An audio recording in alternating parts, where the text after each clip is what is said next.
Hi. You like my dorky hat? I like it.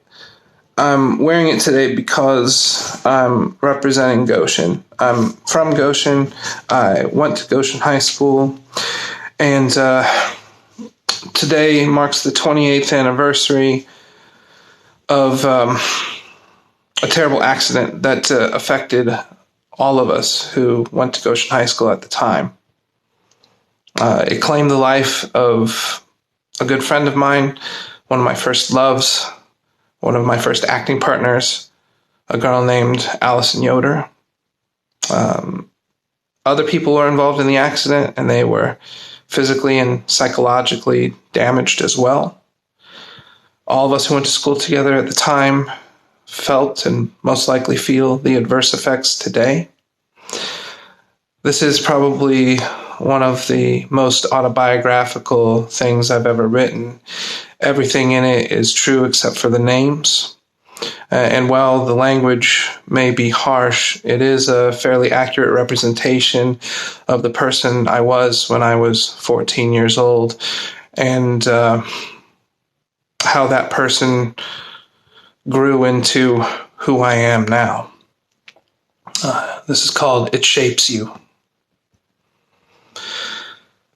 Mary was the first person I ever knew who wasn't old who died, and the one who taught me the real difference between truth and what truly shapes you, who gave me my first sway kiss and my first taste of that achy miss, that first girl who liked you back and who was so cool you knew you should just stay friends, but that didn't stop you from wanting her and her from wanting you.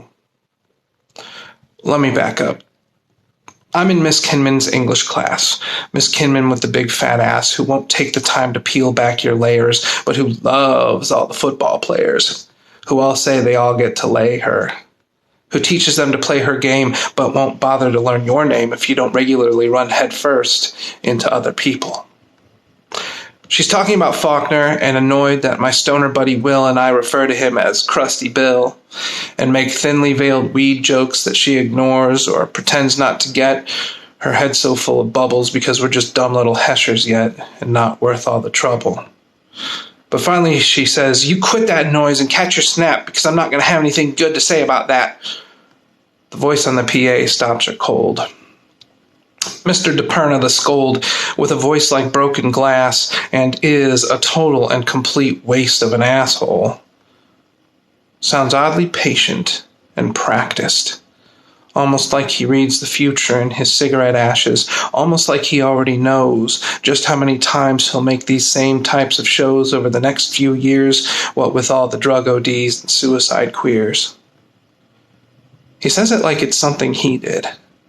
The van carrying the student council kids has been in a terrible accident. There is one fatality. Freshman honor student Mary. You all know Mary Matters. Mary Matters has been killed. Such a tragedy. The speaker clicks off quick, so we catch the tail ends of each other's gasps. And like laughs between friends in a slap fight, all turn to tears. And my instinct to shut up tight kicks in, but my eyes belie my tough guy fears, and I cry. Heavy sobs like the little bitch that bitch Sean says I am. I run out of the room, don't stop to see if I can, and no one stops me. No one stops anyone who ran. No one stops anyone, and they just want us to stay, but I just want to run away. But I just walk the halls, and I watch the jocks with their balls cry into girls' shoulders, and I just want to get high, but we're all broke as fuck, and they can all fuck off and die. And I'm out in the hall, and I hear these assholes didn't even know Mary for sure, singing some New Jack R&B for her, some boys who think they boys to men or some shit. And I just want to scream and kick and hit and kill everything and bleed and hurt, because a hurt on the outside is something I can put into words. And then people, not really friends, but whatever, people say that there's broken bones, but not my friends, but people are hurt, people I see every day, and a girl always nice to me, but not my friend, but still she's nice and she's never going to walk again.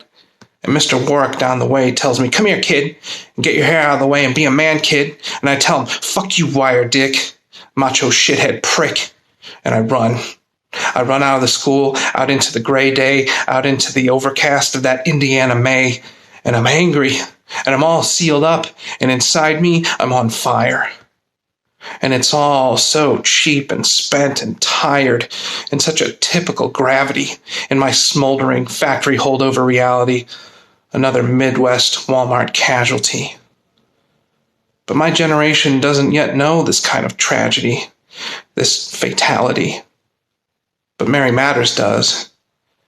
And she matters to me. And I hate everything. And I hate you. And I hate all the things you do.